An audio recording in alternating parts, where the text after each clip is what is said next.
प्रकाराने बघावं। हा आमचा वृक्ष प्राधिकरणाचा ग्रुप आहे। संगीता चंदवरकरनी केलेली माझ्याबद्दलची सीएम साहेबांकडे तक्रार या तुकाराम म्हात्रेंनी इकडे व्हॉट्सअपच्या ग्रुपला टाकली। आज बदलापूर शहरामध्ये माझ्या नावाचे माझे फोटो वापरून माझ्या नावाचं हे करून माझी बदनामी केली जाते। याच्यामध्ये या तुकाराम म्हात्रेचा फार मोठा रोल आहे आणि या तुकाराम म्हात्रेला योग्य ते उत्तर आदर्श तायडे देईल। मी नेहमी सांगत असतो, त्याच्यामध्ये जर दम असेल तर आदर्श तायडेला तू डायरेक्ट येऊन भीड। तुझी लायकी असेल ना तू आदर्श तायडेशी डायरेक्ट येऊन बोल। ह्या अशा बायका आमच्या अंगावर पाठवू नको। आणि जर तू बायका पाठवत असशील तर माझ्याकडे आदर्श तायडेकडे हजारो बायका आहेत। आमच्या अशा माता भगिनी आहेत, अशा कार्यकर्ते आहेत जे त्यांना योग्य ते उत्तर देतील।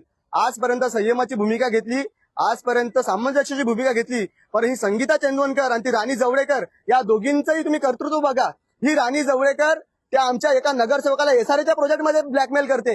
ही संगीता चंदवरकर, तुम्हाला मी सांगतो, अय्यंगार बेकरीवर मागच्या आठवड्यात एफडीएने धाड टाकली।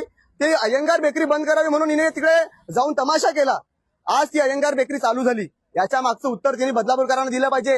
जर एफडीएने कारवाई केलेली अय्यंगार बेकरी चालू कशी काय होते? कुठे सेटलमेंट झाली बाई? या तुकाराम म्हात्रेला मला एक सांगायचंय, तुझी लायकी असेल ना लायकी तर आदर्श तायडेला डायरेक्ट येऊन भेट। तुला जिथे सांगशील तिथे तुझ्याशी चर्चा करायला तयार आहे। तुझ्यासारखे नपुसक धंदे आम्ही केले नाही। तू या बदलापूर शहरात तुला असं वाटतं तू बॉस आहेस। अरे या शहरात तू काय, तुझा 10 पिढ्या आला तरी बॉस नाही उदेणार। या शहरात आता आजपासूनची ही सुरुवात तुम्ही केली होती, याचा अंत आदर्श तायडे करेल।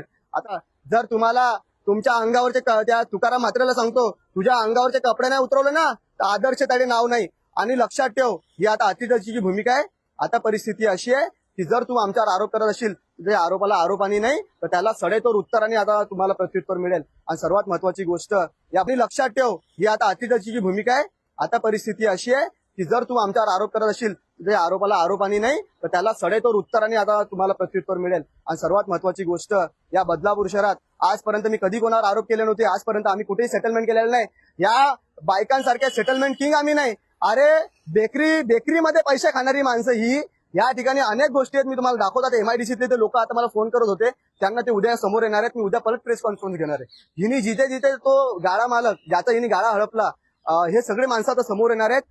पहिली गोष्ट, ही आदर्श तायडे हे कोण नालायक वृत्ती बदलापूरमध्ये आहे ना, ह्याला मी भीक पण घालत नाही आणि ह्याच्याशी माझा कोणताही संबंध नाही। 2-3 दिवसापासून बदलापूरमध्ये एक वाद चालू होता। आदर्श तायडे विरुद्ध आमची संगीताताई चंदवरकर आणि राणी जोगलेकर यांनी काहीतरी त्याची माहिती मागवलेली की यांनी वृक्ष प्राधिकरणाच्या समितीमध्ये आहे, त्या समितीत काहीतरी खोटे पेपर दाखल केलेले आहेत।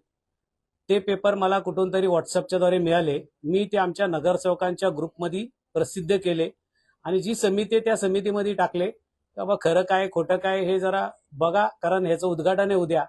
त्या परिषदमध्ये संगीता चंदवरकर आणि राणी जोगलेकर ह्या दोघांना तुकाराम म्हात्रेंनी माझी सुपारी दिली आणि या सुपारीच्या द्वारे तुकाराम म्हात्रेंनी यांना भुकाला लावला असं तो बोलला। अतिशय माझ्या बाबतीत तो खालच्या दर्जाचं बोलले।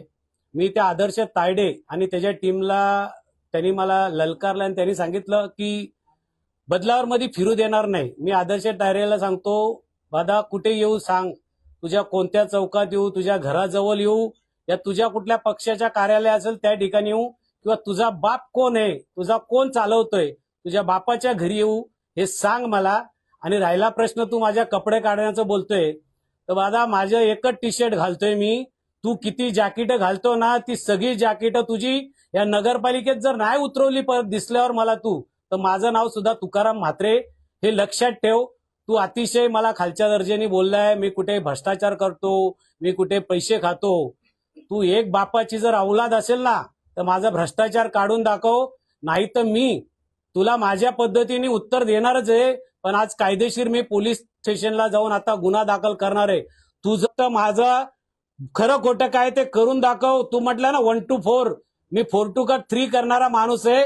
तू फक्त माझ्या नादी लाग आणि मी तुला काय ना ते तुला दाखवून देईन। आणि तुला एकच सांगतो, तुला तुझ्या बापाने बोलायला लावलं ना, तुला खरोखर आज एक बापाने काढला असेल ना तर साला 3 तासाच्या आत माझ्या समोर ये, नाही तर मी येतो, बघू तू एक बापाचा आहे का 10 बापाचा आहे।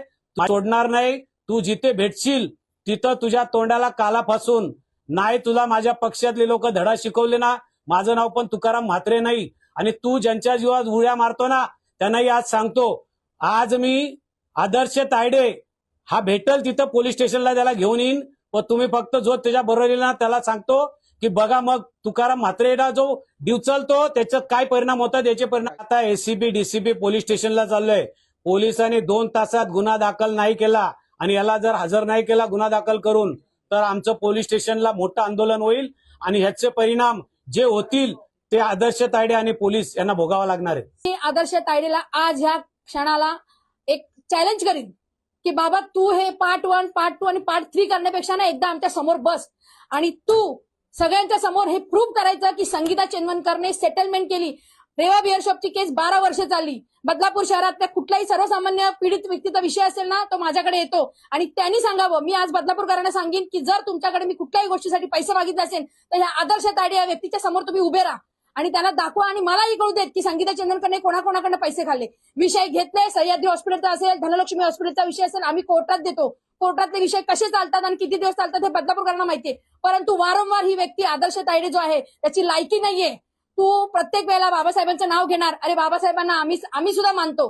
आम्ही सुद्धा संविधान आम्हाला सुद्धा माहितीये. पण प्रत्येक वेळेला बाबासाहेबांचं नाव घेऊन तू जे काही हे कट कारस्थान आणि तुला जे कोण चालवणारी 4-5 डाळकी आहेत ना त्यांना सुद्धा मी आज चॅलेंज करेन. तुम्ही चुकून सुद्धा बघा माझ्या मागे पुढे कोण नाही. त्याने काय सांगितलं आम्ही संसारी लोक आहेत. अरे भडव्या तू 2-2 बायकांना सोडलंयस. 3ऱ्या बाईबरोबर तू आता लग्न केलं. मला तुझ्या वैयक्तिक आयुष्याची घेणं देणं नाही. पण जर तू आमच्या शेपटीवर पाय दिलास ना तर मी तुला घरात घुसून मारेन. माझ्या मागे पुढे नाही बाप आहे नाही आईचा आता माझी आजारी आहे हंतरुणात आहे आणि तुझ्या या सर्व गोष्टींमुळे आता मला मानसिक त्रास व्हायला लागलाय. त्यामुळे मी बदलापूर पोलीस स्टेशनला तुकाराम म्हात्रेंचं त्याने नाव घेतलेलं आहे ना तुकाराम म्हात्रेंच्या बरोबर मी जाणार आणि आदर्श तायडेवरती 354 आणि आमच्या बाबतीत त्याने जे जे काही केलेलं आहे ते आणि बरोबर बदलापूर पोलिसांच्या बाबतीत तो जे काही बोललाय मी आमदार साहेबांना आणि नगराध्यक्ष मॅडमना विनंती करीन की तुम्ही हे जे काही कटपुतली खेळवताय ना ही बंद करा. आता हे कधीतरी बदलापूर आहे ना अंबरनाथच्या दिशेने चाललेलं आहे आणि तुम्ही वारंवार जेव्हा बोलता की संगीता चेनवनकर राणी जवळेकर अर्चना सोडकर बदलापूर शहराचं नाव बदनाम करतं तर तुमच्या बरोबर असणारी लोकच बदलापूर शहराचं नाव करतात हे पुन्हा सिद्ध झालंय. त्यामुळे माझी हात जोडून विनंती आहे तुम्हा सर्वांना की तुम्हाला जर राजकारण करायचं असेल तर ते तुमच्या जवळ ठेवा पण कार्यकर्त्याचा बळी देऊ नका. आदर्श तायडेच्या बाबतीत आज जे काही होईल ना ते संपूर्ण बदलापूरकर बघतील कारण आम्ही पण आता हात वरती केलेत. तुकाराम म्हात्रे या व्यक्तीचा चारणाचा विषय नव्हे संबंध नसताना सुद्धा त्याला तुम्ही त्याच्यात खेचलाय आणि कुठेतरी वृक्ष प्राधिकरण ह्या समितीवरती जी बोगस प्रमाणपत्र देऊन जी निवड झालेली आहे तो विषय कुठेतरी बगल जायचा प्रयत्न चालू आहे पण तो विषय आम्ही सोडणार नाहीये. सगुणा बाग रुरल फाउंडेशन असेल बदलापूर नगरपालिका असेल मुख्याधिकारी असतील नगराध्यक्ष असतील किंवा त्या समितीमधले जे काही नगरसेवक असतील त्यांना सर्वांना माझी विनंती आहे की आदर्श तायडे या व्यक्तीची हकालपट्टी झालीच पाहिजे. आज पुरतं मी थांबणार नाहीये. 2 दिवसांनी मी बदलापूर नगरपालिकेमध्ये येणार आणि मुख्याधिकारी साहेबांच्या केबिनमध्ये बसून आंदोलन करणार. तुम्ही या व्यक्तीला त्या पदावरून काढा.